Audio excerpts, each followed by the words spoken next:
Halo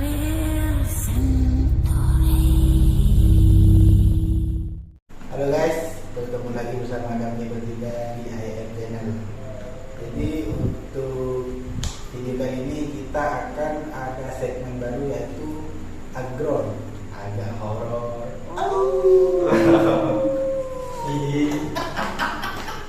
Mantap, ayo. Kan begini kan?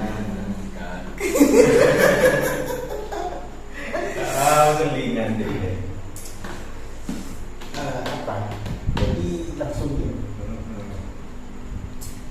Jadi mungkin di antara kita bertiga nanti akan bercerita tentang pengalaman sendiri atau dapat dari pengalaman orang lain. Mungkin ada yang mau kita dua? Mungkin saya langsung. Sebenarnya sih banyak kalau cerita horor. Pengalaman sendiri bukan pengalaman orang lain, banyak. Mungkin di salah satu dulu yang sangat membekas sampai saat ini. Itu pengalaman horor ini terjadi ketika gua kelas 1 SMA. Kelas 1 SMA itu kan dulu sekitar tahun berapa ya kelas 1 SMA? 2013 ya. Iya, 2013. Hah? 2013. Iya, 2013 kan kelas 1 ya. 2013 itu kan kalau programnya sekolah negeri dulu kan pramuka itu diwajibkan. Ya. Pramuka diwajibkan itu gua pernah pergi Sambi bagaimana cuma 1 minggu itu lokasinya ya dekat juga di sama sekolah saya sendiri itu satu desa dan lokasinya itu pergi Sambinya itu bumi pengirangnya di sebelahnya laut dannya lagi nih ya di situ memang kalau menurut diri saya sendiri itu angker. Kenapa kok bisa seperti itu? Karena ya bukan masalah gelap. Saya itu dulu pernah diajari oleh paman saya sendiri itu semacam bacaan untuk bisa merasakan awal-awal keberadaan halus seperti itu. Semacam bukan pada batin. Ya, itu ada 2 tingkatan yang diajarkan. Yang pertama itu tingkatan untuk bisa merasakan awal-awal keberadaan mereka, Ya. tapi tidak bisa melihat. Yang kedua itu tingkatannya agak lebih tinggi, sampai bisa melihat, sampai buka mata batin. Tapi waktu itu nggak sampai buka mata batin.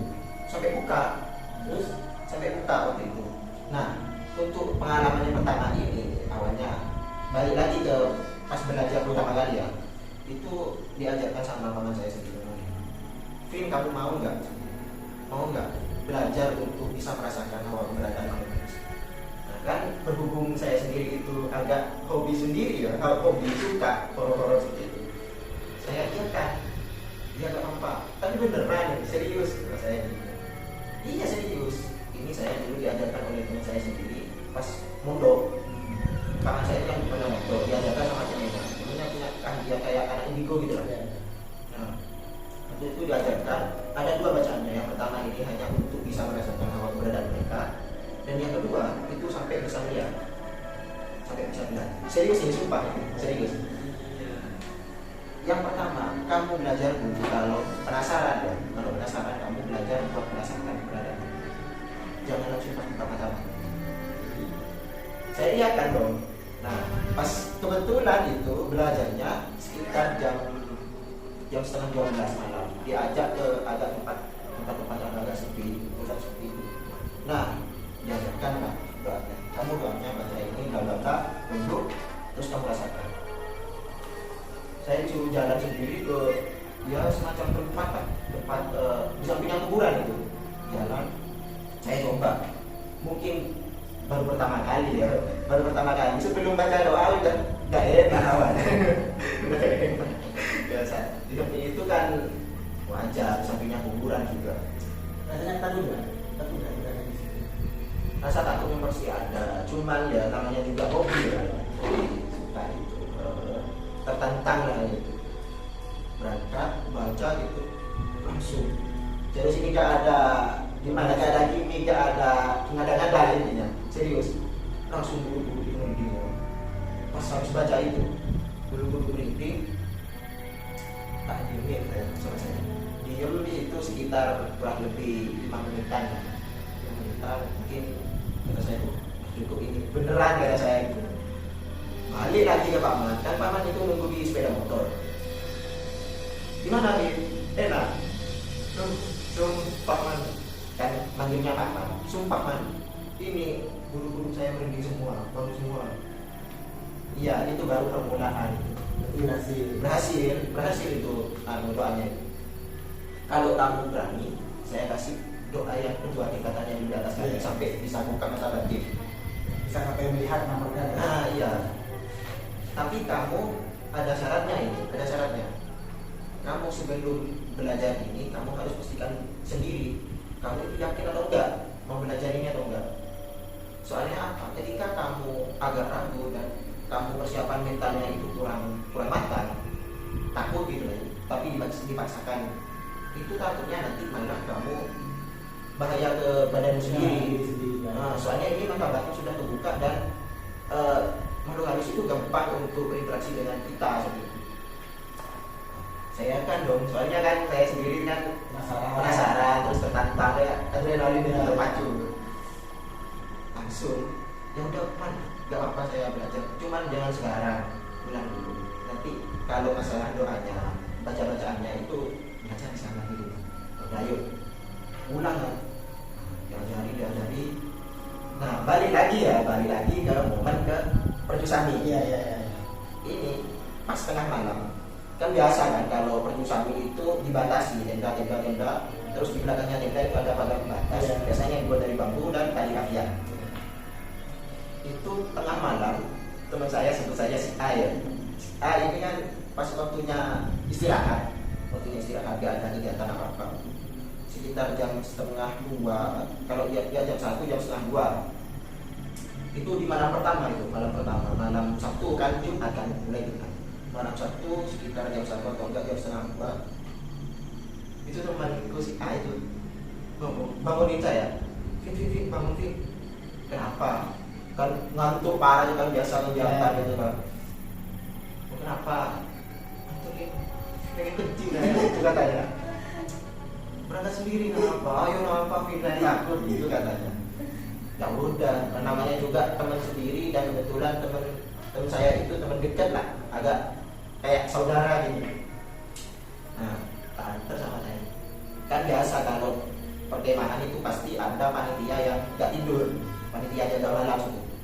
Izin, mesti nggak? Kenapa? Mau kemana kalian? Nah, ini teman saya mau kecil. Jadi tahu ini, cuman kebetulan dia itu takut. Ya udah jangan lama-lama. Kan biasanya kalau kemah biasa anak-anak kemah itu kan itu apa ke rumah warga gitu kan, numpang mandi, ya pokoknya bersih badan lah. Berhubung itu tengah malam agak mungkin orang sekitar pas lagi jam-jam tidur kan istirahat. Ingat saya ada sumur di situ, gak jauh sekitar 25 meter dari lokasi bumi perkemahan. Ada sumur 2, memang masih ada airnya, cuman itu orangnya jarang dipakai, tapi tetap ada airnya. Langsung ke sumur itu, teman saya itu langsung ke sumurnya. Saya sendiri di luar, tapi anggap sumurnya ini sumur, terus itu ada pembatas tembok. Saya di depan temboknya itu. Nunggu nggak lama, gabut. Saya ingat sama bacaan yang diajarkan oleh paman. Tapi jujur ini sumpah ini gak mengada-ngada, gak gimmick pokoknya apa-apa. Baru pertama kali dites, dicoba bacaan itu. Iseng-iseng gitu kan. Tak baca. Ingat katanya paman saya dulu, Vin, kalau mau baca ini caranya kamu pejamkan matamu, terus kamu tunduk, kamu husuk, harus husuk kamu itu. Bayangkan kamu ingin merasakan adanya makhluk gaib dan bahkan bisa melihat. Kamu husuk, pikiranmu harus fokus ke itu, pengen lihat dan husuk ke bacaannya. Tak laksanakan kan, tak coba. Dulu bacanya itu 3 kali, memang agak panjang. Baca, terus setelah selesai dibaca ya, saya mendongak gini, buka mata, sumpah. Apa yang pertama kali dia? Bayangkan ya, pertama kali belajar buka mata hati Ya. sendiri di lokasi sumur tua. Yang pastinya pasti ada. Iya, jarak sejengkal dari pandangan dari muka, sejengkal gitu. Ada hadapan sama saya. Apa maksudnya? Enggak. Hantu ini memang sejenis hantu yang paling bikin saya merinding daripada yang lainnya. Pocong. Bayangkan ya, pocongnya sejengkal dari muka saya sendiri. Ada depan, gimana rasanya? Gak bisa ngomong, mau teriak itu gak bisa saya, jujur, gak bisa. Itu saya deskripsikan rupanya pocongnya itu. Pokoknya itu dari muka, dari dahi, itu separuh matanya itu hancur, hitam, kayak bekas terbakar gitu. Ya pokoknya gimana ya? Kayak di film-film kan. Cuman di bagian sebelahnya ini masih bagus. Ya bukan bagus kayak manusia ya, tetap kayak hantu gitu. Cuman nggak parah kayak yang sebelahnya.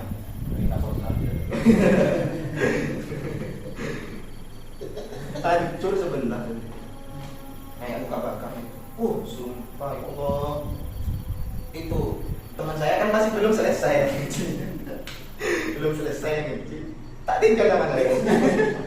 Terus gimana dari temennya dia? Kan waktu itu kan pakai sandal jepit saya kan. Stop lari. Saya pulang duluan kata dia. Itu aja nama kata. Apa manggil? Vin kok ditinggal Vin gitu. Kan dia kan menakut.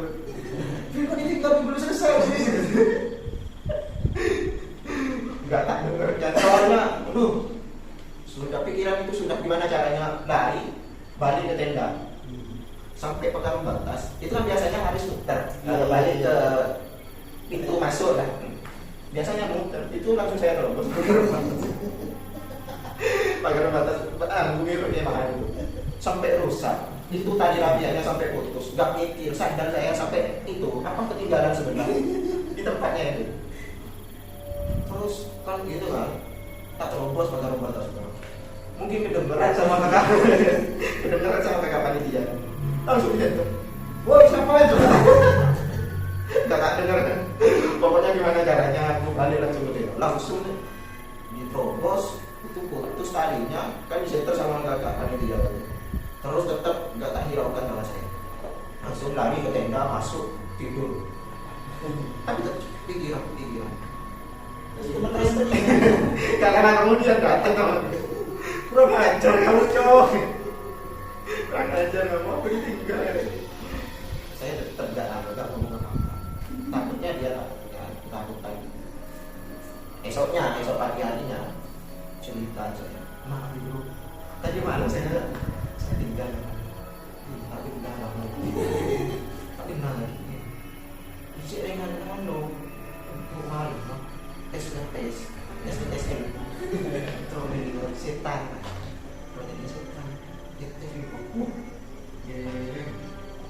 gila itu tapi ada entah uang jarak sejengkal cepat lah pucuk minta burung terus ketawa temanku itu teman satu tenda itu ketawa. Ayo gimana tak ajarin saya enggak boleh soalnya saya sudah janji ke paman ini nggak boleh sembarang diajarkan ke orang lain soalnya takutnya berbahaya kalau seumpama yang diajarkan itu ilmu yang kebetulan orangnya kuat mental aman, takutnya yang minta diajarkan itu orangnya nggak kuat mental kelas siang bisa membahayakan diri sendiri. Takutnya malah nanti dia ada apa-apa kamu yang tanggung jawab. Iya. Makanya saya ada buat menutup batas lagi itu mungkin paman yang punya, cuman saya sendiri gak belajar soalnya dari awal saya sendiri itu sudah siap untuk ini maksudnya kamu setelah dibuka harus ditutup gitu kan ya. Kalau itu enggak, kalau mata batin yang diajarkan itu terbuka sementara nanti lama-kelamaan tertutup sendiri bukan permanen.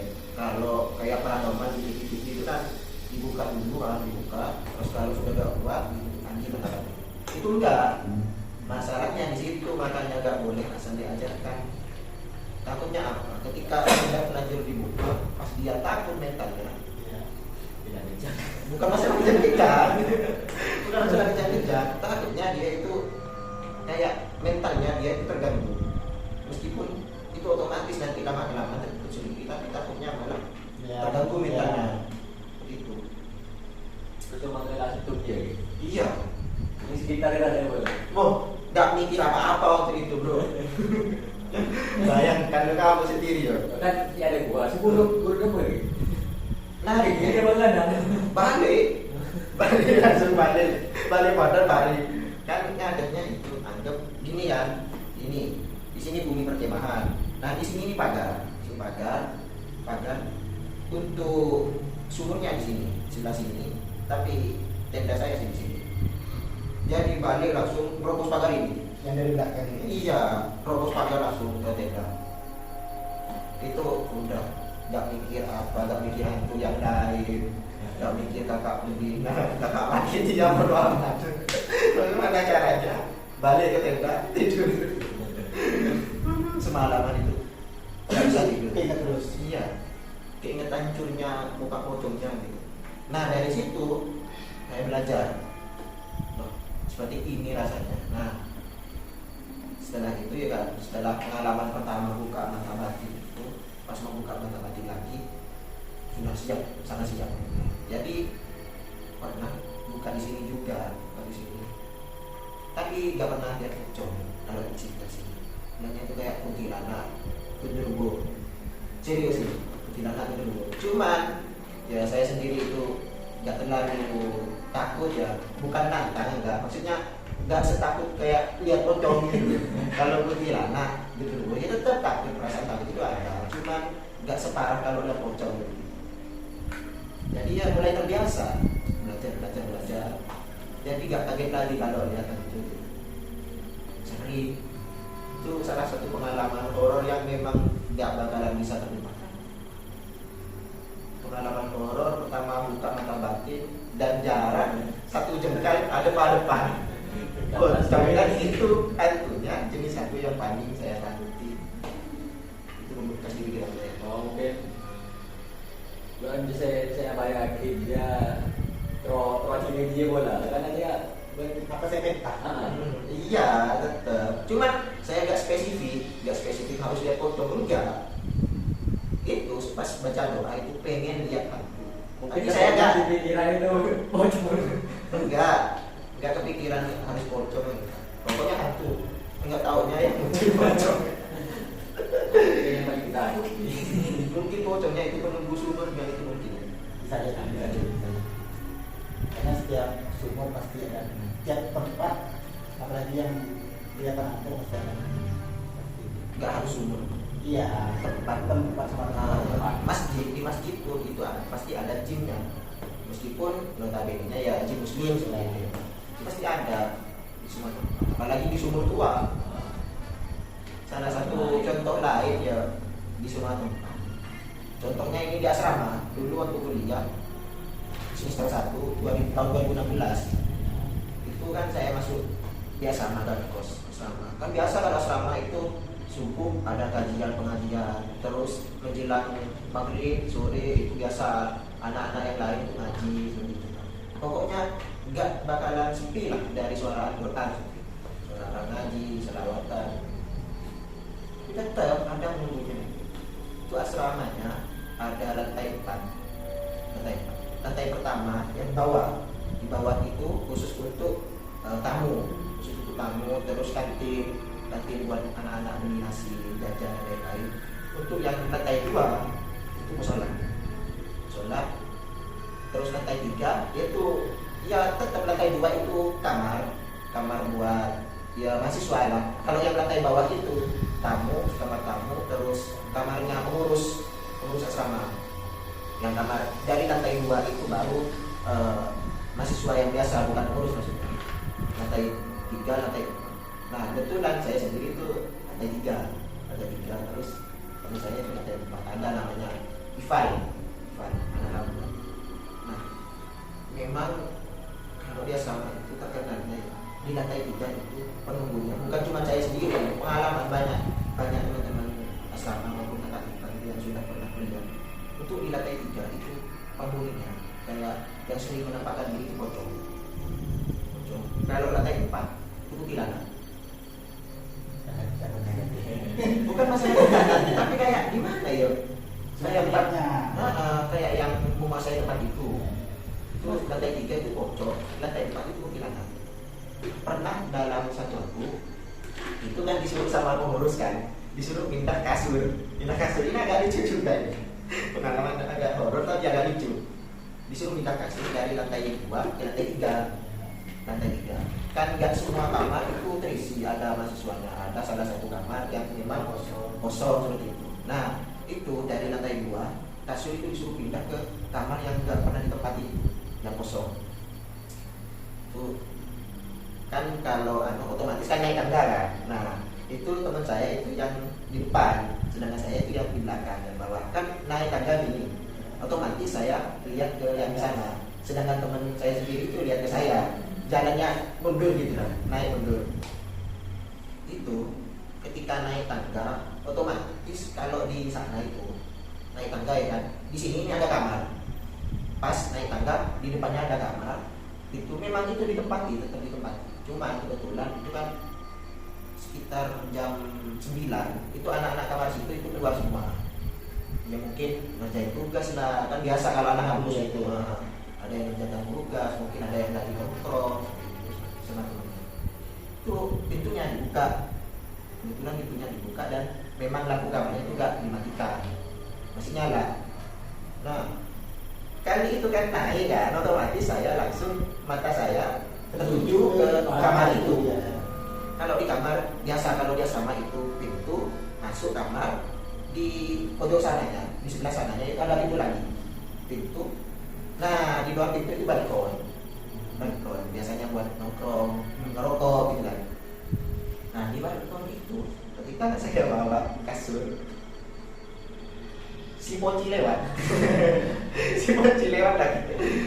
Entah kenapa pengalaman horor saya itu sering Poci yang bukan diem Pocinya itu kan lantai 3 kan tinggi kan, otomatis nggak mungkin dari tanah itu pasti tinggi.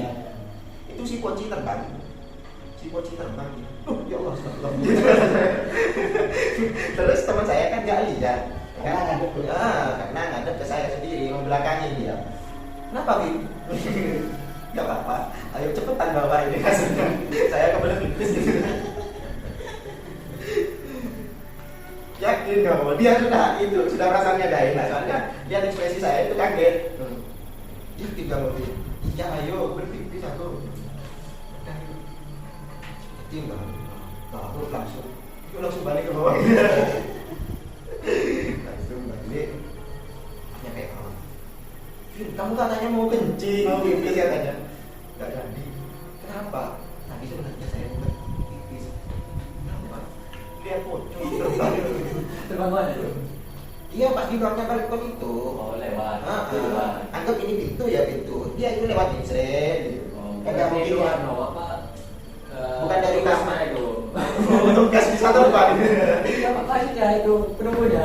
Iya. Lewat. Tugas lagi keliling. Jaga malam gitu ya, patroli.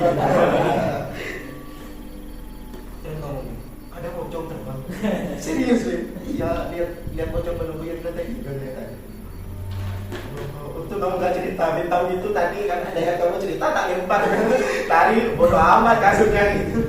Tak kasih tahu ke itu petugasnya, maksudnya yang jaga itu lah asrama. Iya makanya kan saya tahu kamu itu agak penakut gitu. Kan saya gak cerita.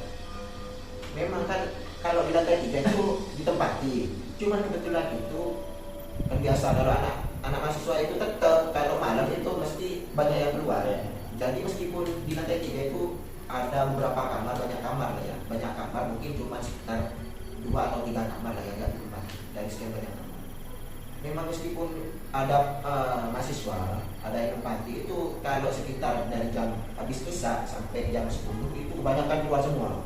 Entah itu ngerjain tugas, ngopi, nongkrong atau apa, ngapain lah gitu.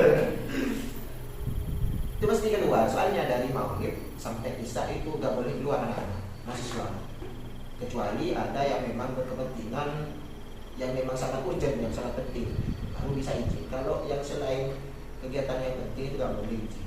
Jadi harus ikut kajian, pengajian dan lain-lain. Ya wajar sepi lah seperti itu. Jadi si Poci itu kebetulan memang saya pas naruh itu disuruh sama panitia asrama, disuruh naruh kasur, naruh di lantai 4, pengalaman pertama. Soalnya kan memang kalau di lantai 4 itu kuntilanak. Hampir tiap malam, meskipun nggak setiap hari, hampir tiap malam itu pasti kuntilanaknya nangis. Serius loh. Itu hah? Bukan masalah mau jelek-jelekan ini kan, saya gak nyebut asrama di mana kan.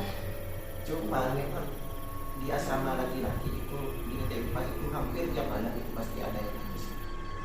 Cewek kan gak mungkin di asrama cowok suara cewek kan gak mungkin. Itu si Kunti, si jelas si Kunti kan Kunti.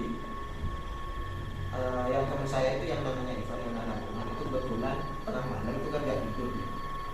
Temennya yang lain itu tidur semua. Dia rokokan di balkon, dengar orang yang nangis, ngiri suaranya, penasaran dia kan, disamperin, siapa nangis pada tengah malam dia? Kok suaranya kayak perempuan gitu kan, nggak mungkin kan? Dia sama cowok, suara perempuan. Orang disamperin, tidak ada orang gitu. Terus dia baru ingat kalau di lantai 4 itu punya kuntilanak. Langsung dia masuk lagi. Ini bukan orang ini. Lanjut. Berarti nggak sampai lihat. Gak sampai lihat, cuma dengar suaranya aja. Dia awalnya yang pas nyari itu dia gak kepikiran ke kuntilanak itu, makanya dia berani nyari, berani keluar lihat kondisi siapa yang nangis gitu. Tapi pas dia nyampe di luar gak ada orang, baru dia ingat kalau di lantai 4 itu punya kuntilanak. Langsung dia lari-lari ke kamarnya. Pokoknya banyak pengalaman orang, mungkin itu salah satu pengalaman orang yang saya. Kalau diceritakan semua itu banyak pasti. Dari sejak kecilnya kita banyak pengalaman. Jadi cukup sampai sini aja ceritanya. Iya, mungkin episode ya, karena banyak stok cerita ini. Mungkin Ivan juga punya cerita ya. Kalau saya tidak ada. Tidak apa kamu dengerin aja nanti. Moderator. Kita jawab iya. Mungkin segmen akhirnya sampai di sini saja. Mungkin next video pasti ada cerita-cerita kurang lebih ini. Kalau kalian suka silahkan kalian tekan tombol like-nya, dan jangan lupa untuk bagi yang baru menemukan channel ini atau bagi yang baru mau bergabung, silahkan kalian tekan tombol subscribe yang ada di pojok di bawah. Kalau di layar, kalau bagi kalian yang lihat itu di pojok kanan di bawah video itu ada tulisan tombol subscribe, dan kalian itu tekan tombol subscribe-nya dan nyalakan juga tombol loncengnya. Buat apa? Lonceng itu buat notifikasi ketika kami upload video selanjutnya. Untuk kedepannya seperti itu biar kalian tahu dapat notifikasi. Ya, mungkin cukup sekian untuk video kami kali ini. See you next video. Terima kasih sudah menonton video ini dari awal hingga akhir. Assalamualaikum. See you next video. Bye.